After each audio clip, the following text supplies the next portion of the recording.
الله أكبر. الحمد لله رب العالمين الرحمن الرحيم مالك يوم الدين إياك نعبد وإياك نستعين اهدنا الصراط المستقيم صراط الذين أنعمت عليهم غير المغضوب عليهم ولا الضالين. وإذ أخذ ربك من بني آدم من ظهورهم ذريتهم وأشهدهم على أنفسهم ألست بربكم قالوا بلى شهدنا أن تقولوا يوم القيامة إنا كنا عن هذا غافلين أو تقولوا إنما أشرك آباؤنا من قبل وكنا ذرية من بعدهم أفتهلكنا بما فعل المبطلون وكذلك نفصل الآيات ولعلهم يرجعون. واتل عليهم نبأ الذي آتيناه آياتنا فانسلخ منها فأتبعه الشيطان فكان من الغاوين. ولو شئنا لرفعناه بها ولكنه أخلد إلى الأرض واتبع هواه فمثله كمثل الكلب إن تحمل عليه يلهث أو تتركه يلهث ذلك مثل القوم الذين كذبوا بآياتنا فاقصص القصص لعلهم يتفكرون. ساء مثلا القوم الذين كذبوا بآياتنا وأنفسهم كانوا يظلمون. من يهد الله فهو المهتدي ومن يضلل فأولئك هم الخاسرون. ولقد ذرأنا لجهنم كثيرا من الجن والإنس لهم قلوب لا يفقهون بها ولهم أعين لا يبصرون بها ولهم آذان لا يسمعون بها أولئك كالأنعام بل هم أضل أولئك هم الغافلون. ولله الأسماء الحسنى فادعوه بها وذروا الذين يلحدون في أسمائه سيجزون ما كانوا يعملون. وممن خلقنا أمة يهدون بالحق وبه يعدلون. والذين كذبوا بآياتنا سنستدرجهم من حيث لا يعلمون وأملي لهم إن كيدي متين. أولم يتفكروا ما بصاحبهم من جنة إن هو إلا نذير مبين. أولم ينظروا في ملكوت السماوات والأرض وما خلق الله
ويشركون ما لا يخلق شيئا وهم يخلقون ولا يستطيعون لهم نصرا ولا أنفسهم ينصرون وإن تدعوهم إلى الهدى لا يتبعون سواء عليكم أدعوتموهم أم أنتم صامتون إن الذين تدعون من دون الله عباد أمثالكم فادعوهم فليستجيبوا لكم إن كنتم صادقين ألهم أرجل يمشون بها أم لهم أيدي يبطشون بها أم لهم أعين يبصرون بها أم لهم آذان يسمعون بها قل ادعوا شركاءكم ثم كيدون فلا تنظرون إن وليي الله الذي نزل الكتاب وهو يتولى الصالحين والذين تدعون من دونه لا يستطيعون نصركم ولا أنفسهم ينصرون وإن تدعوهم إلى الهدى لا يسمعون وتراهم ينظرون إليك وهم لا يبصرون خذ العفو وأمر بالعرف وأعرض عن الجاهلين وإما ينزغنك من الشيطان نزغ فاستعذ بالله إنه سميع عليم إن الذين اتقوا إذا مسهم طائف من الشيطان تذكروا فإذا هم مبصرون وإخوانهم يمدونهم في الغي ثم لا يبصرون وإذا لم تأتهم بآية قالوا لو اجتبيتها قل إنما أتبع ما يوحى إلي من ربي هذا بصائر من ربكم وهدى ورحمة لقوم يؤمنون وإذا هذا بصائر من ربكم وهدى ورحمة لقوم يؤمنون وإذا قرئ القرآن فاستمعوا له وأنصتوا لعلكم ترحمون واذكر ربك في نفسك تضرعا وخيفة ودون الجهل من القول بالغدو والآصال ولا تكن من الغافلين إن الذين عند ربك لا يستكبرون عن عبادته ويسبحونه وله يسجدون الله أكبر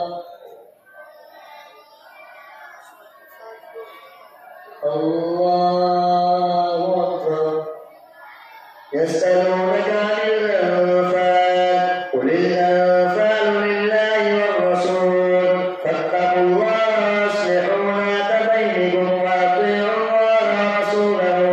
إن كنتم مؤمنين إنما المؤمنون الذين إذا ذكر الله وجلت قلوبهم وإذا تليت عليهم آياته زادتهم إيمانا وعلى ربهم يتوكلون الله أكبر سمع الله لمن حمده الله أكبر الله أكبر الله أكبر الله أكبر الحمد لله رب العالمين الرحمن الرحيم مالك يوم الدين إياك نعبد وإياك نستعين اهدنا الصراط المستقيم صراط الذين أنعمت عليهم غير المغضوب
وإذ يعدكم الله إحدى الطائفتين أنها لكم وتودون أن غير ذات الشوكة تكون لكم ويريد الله أن يحق الحق بكلماته ويقطع دابر الكافرين ليحق الحق ويبطل الباطل ولو كره المجرمون إذ تستغيثون ربكم فاستجاب لكم أني ممدكم بألف من الملائكة مردفين وما جعله الله إلا بشرى ولتطمئن به قلوبكم وما النصر إلا من عند الله إن الله عزيز حكيم إذ يغشيكم النعاس أمنة منه وينزل عليكم من السماء ماء ليطهركم به ويذهب عنكم رجز الشيطان وليربط على قلوبكم ويثبت به الأقدام إذ يوحي ربك إلى الملائكة أني معكم فثبتوا الذين آمنوا سألقي في قلوب الذين كفروا الرعب فاضربوا فوق الأعناق واضربوا منهم كل بنان ذلك بأنهم شاقوا الله ورسوله ومن يشاق الله ورسوله فإن الله شديد العقاب ذلكم فذوقوه وأن للكافرين عذاب النار يا أيها الذين آمنوا إذا لقيتم الذين كفروا زحفا فلا تولوهم الأدبار ومن يولهم يومئذ دبره إلا متحرفا لقتال أو متحجزا إلى فئة فقد باء بغضب من الله ومأواه جهنم وبئس المصير فلن تقتلوهم ولكن الله قتلهم وما رميت إذ رميت ولكن الله رمى وليبلي المؤمنين منه بلاء حسنا إن الله سميع عليم ذلكم وأن الله مؤمن كيد الكافرين إن تستفتحوا فقد جاءكم الفتح وإن ترتوا فهو خير لكم وإن تعودوا نعد ولا تغني عنكم فئتكم شيئا ولو كثرت وأن الله مع المؤمنين يا أيها الذين آمنوا أطيعوا الله ورسوله ولا تولوا عنه وأنتم تسمعون ولا تكونوا كالذين قالوا سمعنا وهم لا يسمعون إن شر الدواب عند الله الصم البكم الذين لا يعقلون ولو علم الله فيهم خيرا لأسمعهم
علينا حجارة من السماء أو ائتنا بعذاب أليم وما كان الله ليعذبهم وأنت فيهم وما كان الله معذبهم وهم يستغفرون وما لهم ألا يعذبهم الله وهم يصدون عن المسجد الحرام وما كانوا أولياءه إن أولياءه إلا المتقون ولكن أكثرهم لا يعلمون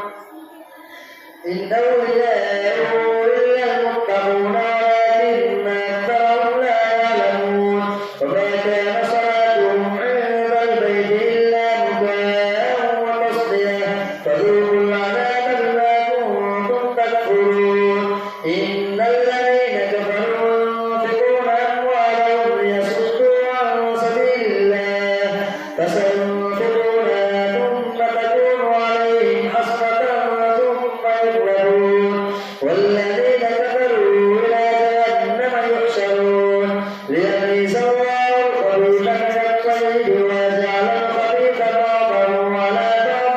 فيركمه